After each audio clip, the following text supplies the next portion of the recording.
are you? Hold on. Really. I'm great. Can you hear me okay? I can hear you. Perfect. All right. Well, it looks like this is like the prime time for everyone, at least on my platform. Everyone's pouring in. So this is a great time. So let's get started. Do it. Yes. All right. So everyone, thank you. Thank you so much for joining in. So for those of you who are not familiar with my platform, I always like to introduce myself. My name is Dr. Lauren, and I am a special educator. I am not an adult with dyslexia, but I love to bring awareness and knowledge and resources to all of you. And this is another resource. So I am so excited to introduce my guest today and to share, for her actually, to share her story about her dyslexia journey and who she is and when her accomplishments and all of that goodness. So Yvette, thank you so much for joining me. Thank you for having me. Definitely.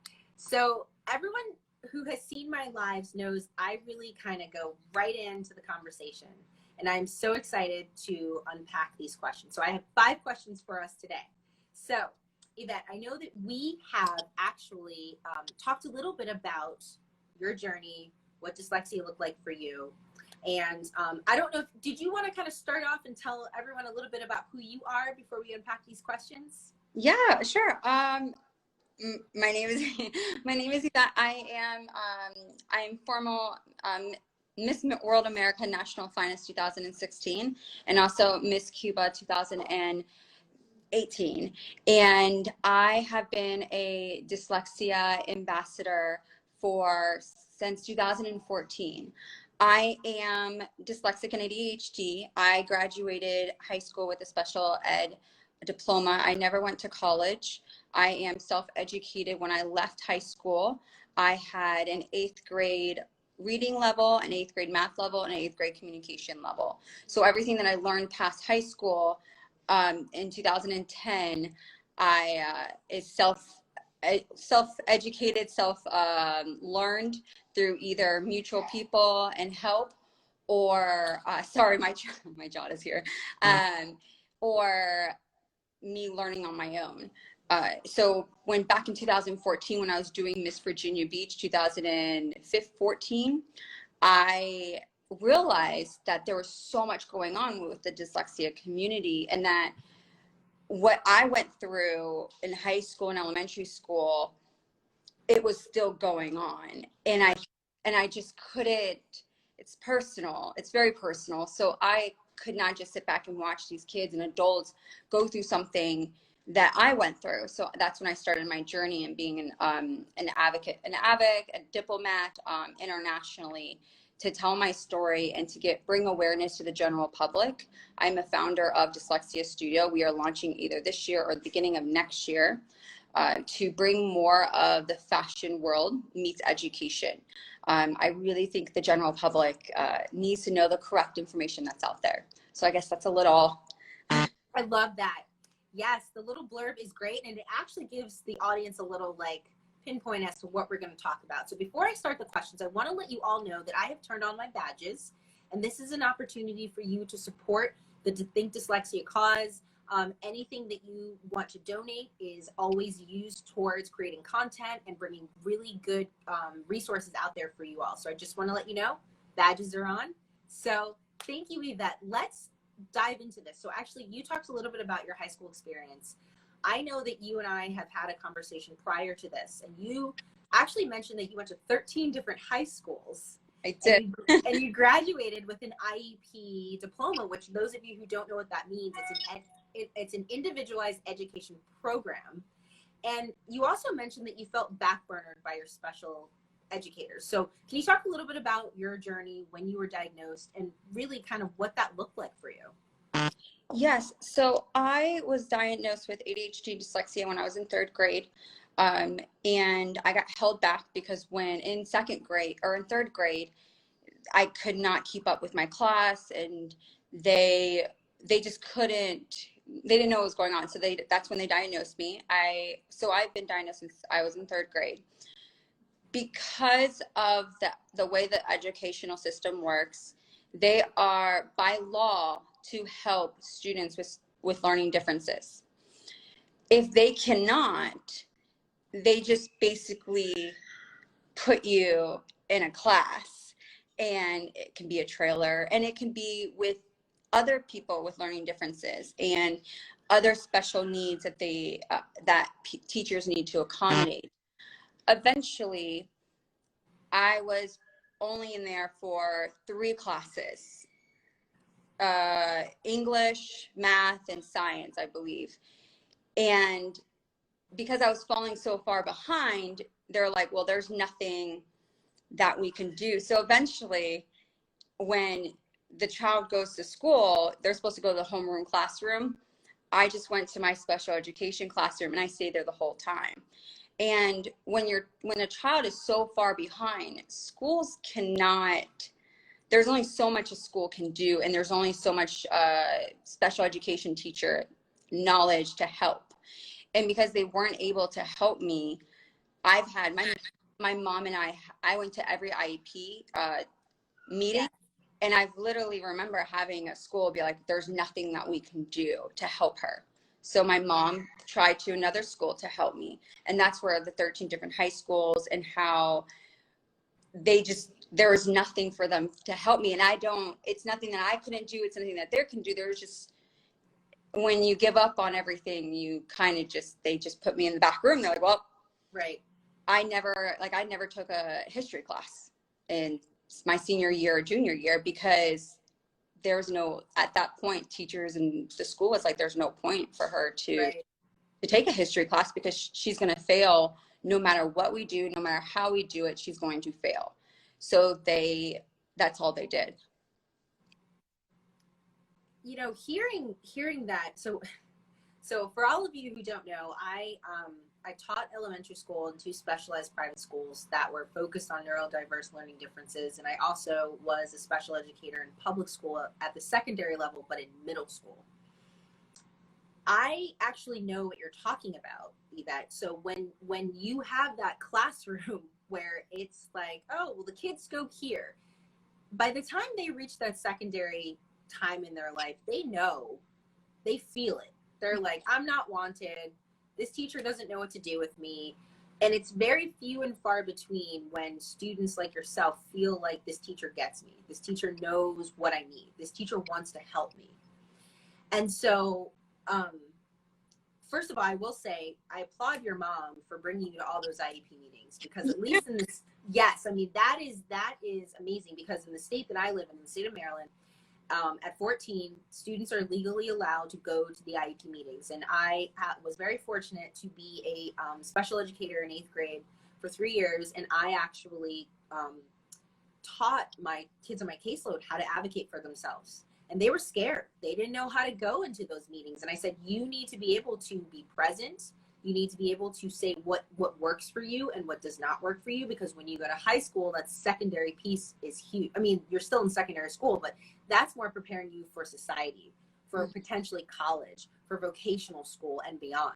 Mm-hmm. So, you know, it's really like, I know we have more questions to unpack, but I mean, just hearing that your mom was like, listen, this isn't working. And I'm assuming when you said 13 different schools, that means she was like, this isn't working, we're going to another school. Is that correct? Yes, we tried. I've tried Christian schools, boarding schools, private schools, public schools. Where my family was, they tried that school. And I aged out in Georgia. I went to a special education school, but I aged out in 8th grade. So then that's when high school. Okay. Right. I went to homeschool. I was homeschool. I went to a campus homeschool. I had a tutor come in. So when I mean I went 13 different high schools, 13 all around, different styles, different approaches. Right. And this really goes to show that I put this out in my post. Dyslexia is the most common learning disability, and yet teachers don't know what to do with it. So I know we could focus on question 1 for the entire live, but let's move on to the next one. So I really want to focus on this idea of self-care, self-love, right? So you had shared with me when you were 19, you realized that you didn't feel like you were prepared to enter into society after all the different high schools and the different environments that you were in. and you had mentioned that you had checked yourself into a rehab. Can you delve a little bit more into what that means and why? Yes. So when in high school, you know, I always thought it's a downward spiral effect. If you don't get help at a certain age, it's just going to it's going to keep going downhill, unfortunately. So when I was in those classes are put into where there were trouble kids, bad kids, kids that did not have a stable home. And those became my peers. And I don't come from a broken home. So it was very hard when my peers I was influenced by a lot of my classroom peers.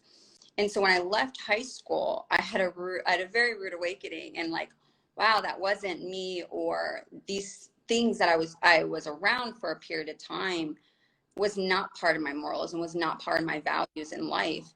So I realized after my, you know, going in and walking into the real world by myself, I realized that this is a problem that I have to face in reality. And it was a lot where, you know, a lot of my family members and a lot of my friends were like, no, you know, you just need to do this and do that. But because I saw it kind of ahead of what was going to happen, right. I needed help. I needed mentors. I needed that groundwork. And rehab at that time was something where it wasn't that I had an alcohol problem, it's not that I had a drug problem, but my physical and mental state was at its lowest. And so I knew that I needed to get help somewhere, and counseling was, and I went through counseling, and going every day or going for a few times, that wasn't it, especially because of my mental and physical state. I needed something. I needed to check in. I needed to figure out how am I going to be an adult in this world? And I found that in rehab. So I went to rehab for a year. I was an outpatient for a year.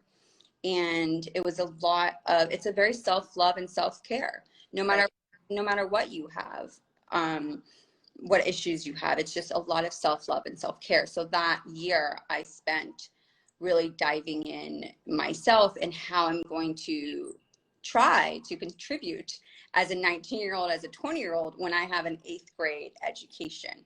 Right. So yes. So. Yeah, no, and Yvette, I love that you were so open and honest about sharing that, and I really feel that it shows that you're in a place where you can talk about that, and you can share how that has really changed the trajectory of your life. Mm-hmm. And I really want to actually shift gears to, not saying that that wasn't a positive thing that you shared, because I think one could look at that as saying, oh my goodness, rehab.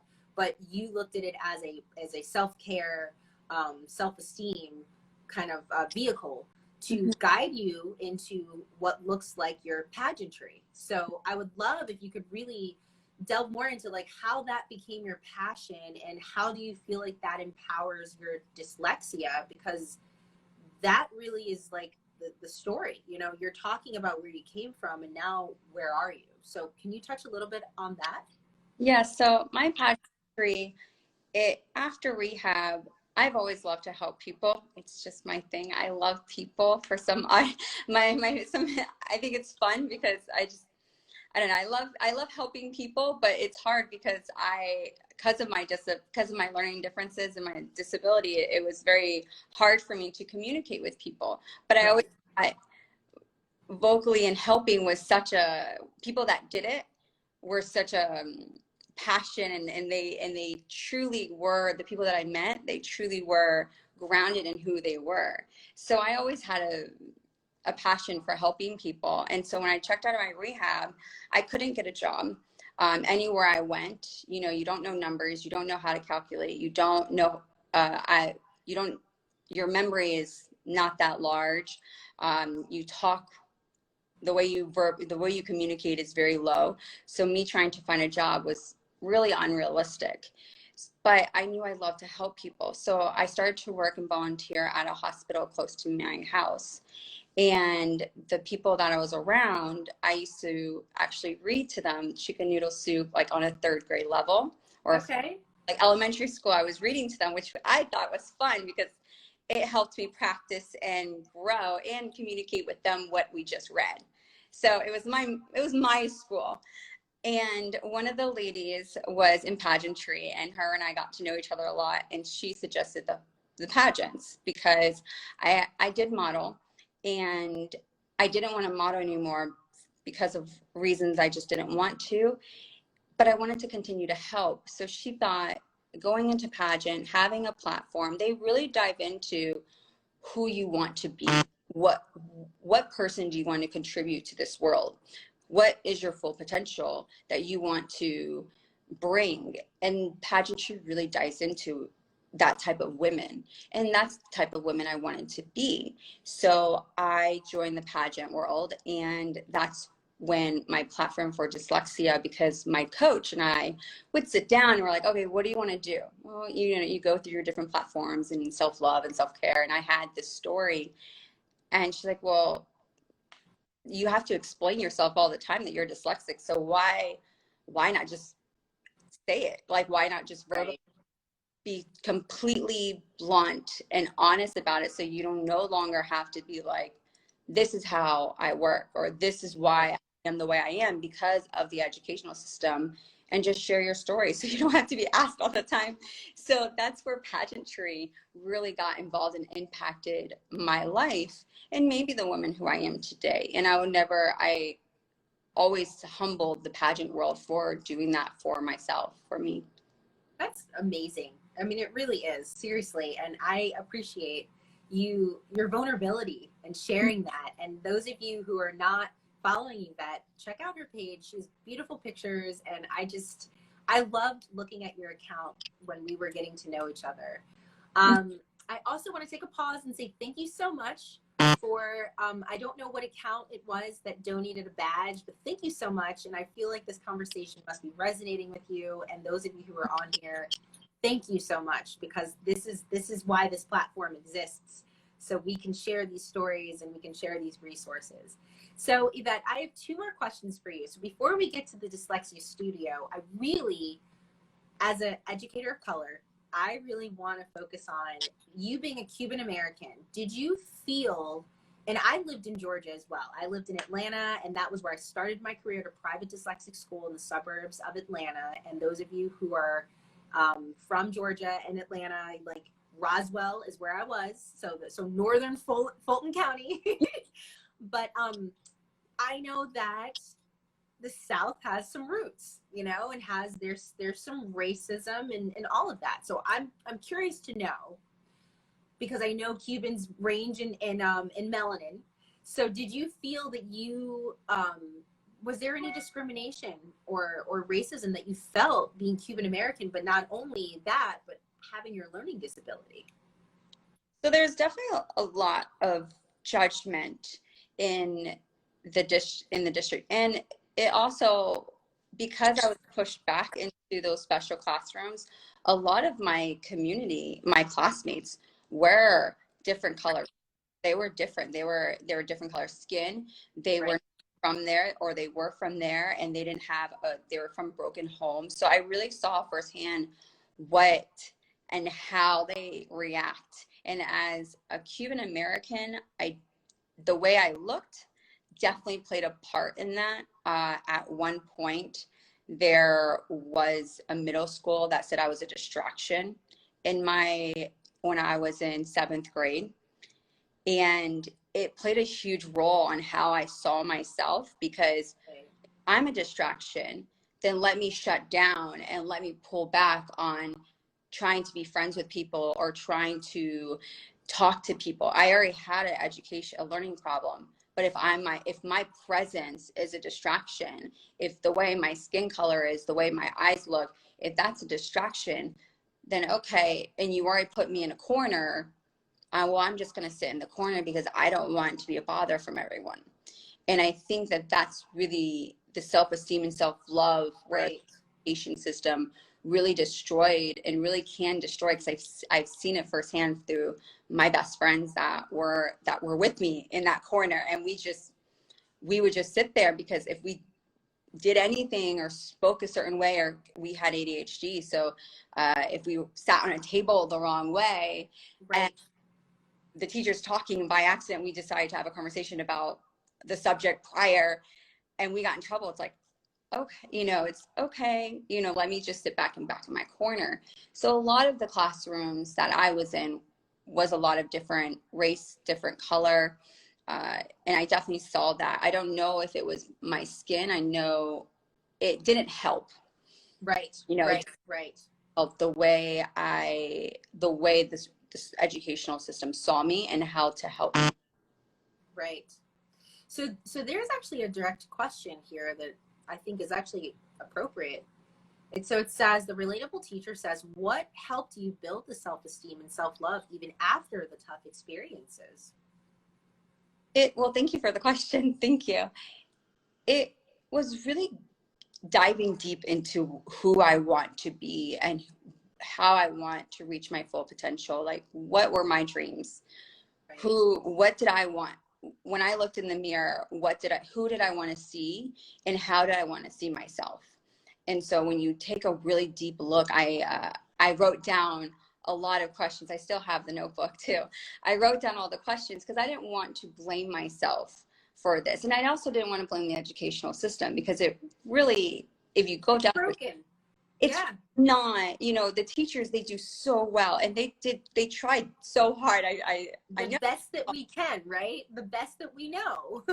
Correct. So you can't blame anyone. You can just be like, okay, this is a situation.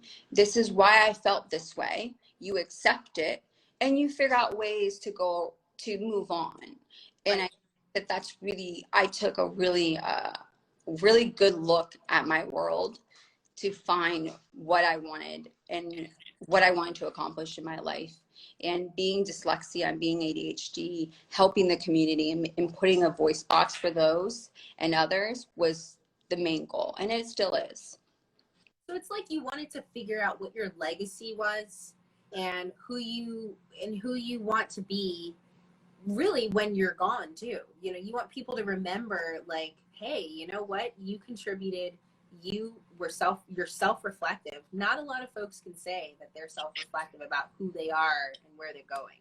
Yeah, I love that. Yeah, I didn't want my story. I'm like, okay, I had a hard story. I'm aware of this now from all the speeches that I've given about my story. What I went through, I don't want someone else to go through that. I'm exactly. So excited. So I'm like, if I have to tell my story and whatever if I have to be an open book, so be it. As long as the next person after me, when I'm gone, or that teacher after me can learn something, can do something about it, then I'm okay with that. And that is why I do these personal interviews with folks that have dyslexia. So Yvette, we're coming to the end of our conversation, and I am so excited to hear about Dyslexia Studio. So you're the founder of Dyslexia Studio. For those of you who don't know, this is attached to your account, but you're also partnered with dyslexiafoundation.org. So can you tell us a little bit more about that and how we can learn more about it, maybe purchase some stuff and support you? Yeah, so Dyslexia Studio will be launched soon. I have worked so hard on this. It is going to be, right now it's going to be hoodies and sweatpants and t-shirts. The t-shirts will be collaborated with education programs throughout the world. And it's really just opening up our network in the dyslexia. Yes. It's really where luxury line meets education, fashion meets education. It's where it's everyday wear. It's going to be vegan, organic. It's going to be for kids as well. Track suits are going to be for kids. And it's going to really dive into the message of what dyslexia is. I think a lot of people get dyslexia confused on exactly what the definition is and how it affects other people. And so I'm really diving into getting the neuroscience, the baseline of what education is to the general public, but in a fashion way. So yes. So I'm all for it. So I am working on this. It's just kind of been tedious just because we're getting the as you know, it's basically getting a bunch of educational teachers into and translating what they say about dyslexia and ADHD and any type of learning differences to the fashion world. So, yes. It's a little bit tedious, but it's almost ready and I'm so excited. So just following right now, and I post updates and what I'm doing for insights of how I'm working with it and what I'm doing, but we have not launched a date yet. And this kind of ties into the Dyslexia Foundation I've been a part of since 2014. It is a conference where every so often they do conferences, and they bring the neuroscience, they bring different teachers. You're able to really get down to the true facts of what is going on in our system for people with learning differences. They talk about race, they talk about different, the hearings, the visual. They really dive into all around of the neuroscience of dyslexia and any type of learning differences. So I raise money and I'm on the board member for them. We travel around the world to different top universities that support and have centers for kids with learning differences. I love all of this. And when this launches, I have to get my own merch because this is amazing. And I love how your pageantry world and your dyslexia world are just coming together and you are making a difference. Yeah. And yes, and Yvette, you are amazing. You're an amazing soul. And I am so grateful that we were able to connect via this platform and to have this conversation for everyone. And I know that those of you who joined in, I really feel like you took away a great conversation. And those of you who are viewing this later, I'm so happy that you were able to get to the end of this conversation because this was amazing. So thank you so much, Yvette. For having me. Yes. Well, for those of you who are here, thank you so much for donating, participating in the conversation. And yeah, Yvette, we will absolutely be in touch and have a good afternoon. You too. Bye, everyone. Thank you so much.